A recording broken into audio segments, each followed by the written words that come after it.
അല്ലാഹു അല്ലാഹു അല്ലാഹു അല്ലാഹു. അസ്സലാമു അലൈക്കും വറഹ്മത്തുള്ളാഹി. ബിസ്മില്ലാഹിർ റഹ്മാനിർ റഹീം. പ്രവാചകർ സല്ലല്ലാഹു അലൈഹി വസല്ലം തങ്ങളുടെ ഒരു ഹദീസ് ഒരു ദിവസം പഠിക്കുക എന്ന ഉദ്ദേശത്തോടെ ഒരു ഹദീസിലൂടെ ഒരു പുതിയ അറിവ് നേടാം എന്ന വിഷയമാണ് നമ്മുടെ ഈ ചാനലിൽ ചർച്ച ചെയ്യപ്പെട്ടുകൊണ്ടിരിക്കുന്നത്. അതിന്റെ 38ാമത്തെ ഭാഗമാണ് ഇത്. ഇത് കേൾക്കുകയും നാം ഒരറിവ് വർദ്ധിപ്പിക്കുകയും ചെയ്യണമെന്ന് പ്രത്യേകം ഉണർത്തുകയാണ്.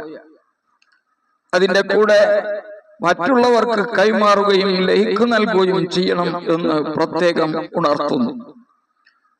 പ്രവാചകർ സല്ലല്ലാഹു അലൈഹി വസല്ലം തങ്ങൾ പറയുന്ന ഒരു ഹദീസ് ഇമാം തബ്റാനി റളിയല്ലാഹു അൻഹു റിപ്പോർട്ട് ചെയ്യുകയാണ്.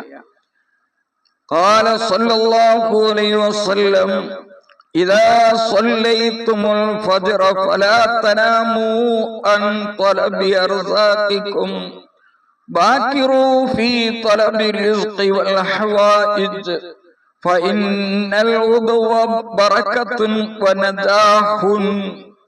നല്ലൊരു ഉപദേശമാണ് ഈ ഹദീസിലൂടെ നൽകുന്നത്. ഇദാ സല്ലൈതുമുൽ ഫജ്റ, നിങ്ങൾ സുബഹി നിസ്കരിച്ചു കഴിഞ്ഞാൽ ഫലാ തനാമൂ, നിങ്ങൾ ഉറങ്ങരുത്, അൻ ത്വലബി അർസാഖികും, നിങ്ങളുടെ ഭക്ഷണം തേടുന്നതിനെ തൊട്ട്. സുബഹിന്റെ ശേഷമുള്ള ഉറക്ക് അത് വളരെ മോശപ്പെട്ടതാണ്. സുബഹി നിസ്കാരം കഴിഞ്ഞിട്ട് ഒരിക്കലും തന്നെ കിടന്നുറങ്ങാൻ പാടില്ല, നിസ്കരിക്കാതെയും ഉറങ്ങാൻ പാടില്ല. സുബഹിന്റെ സമയമായാൽ ബാക്കിറൂ ഫീ ത്വലബി റിസ്ഖി, നിങ്ങളുടെ ഭക്ഷണത്തിനെ തേടുന്നതിൽ നിങ്ങൾ നേരത്തെയാക്കുക.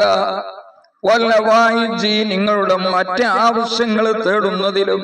ഫൈനൽ വുദുവ, കാരണം രാവിലെ എന്ന് പറയുന്നത് ബറക്കത്തുൻ, അത് ബറക്കത്തുള്ള സമയമാണ്. വനജാഹുൻ, അത് രക്ഷയുമാണ്. ഏതൊരു കാര്യത്തിനും ബറക്കത്തുള്ളത് രാവിലത്തെ സമയമാണ്. കാരണം ബൂരികലി ഉമ്മത്തി ഫീ ബുകൂരിഹാ, എന്റെ സമുദായത്തിന് അവര് രാവിലെ ചെയ്യുന്ന പ്രവർത്തനത്തിൽ ബറക്കത്ത് ചെയ്യണേ എന്ന് പ്രവാചകർ സല്ലല്ലാഹു അലൈഹി വസല്ലം തങ്ങൾ പ്രാർത്ഥിച്ചിട്ടുണ്ട്. മാത്രമല്ല ബറക്കത്തുണ്ടാകുമെന്ന് പ്രഖ്യാപിക്കുകയും ചെയ്തിട്ടുണ്ട്. അതുകൊണ്ട് സുബഹിന്റെ ശേഷം ഉറങ്ങാൻ പാടില്ല. പ്രവർത്തനങ്ങൾ ചെയ്യുമ്പോൾ, നല്ല കാര്യങ്ങൾ ചെയ്യുമ്പോൾ അത് ഏറ്റവും പറ്റിയ സമയം പ്രഭാതത്തിൽ ഏറ്റവും രാവിലെയാകുന്നു എന്നാണ് ഈ ഹദീസ് പഠിപ്പിക്കുന്നത്. നാം ഉൾക്കൊള്ളണം എന്ന് ഉണർത്തുകയാണ്. അസ്സലാമു അലൈക്കും വറഹ്മത്തുള്ളാഹി വബറകാതുഹു.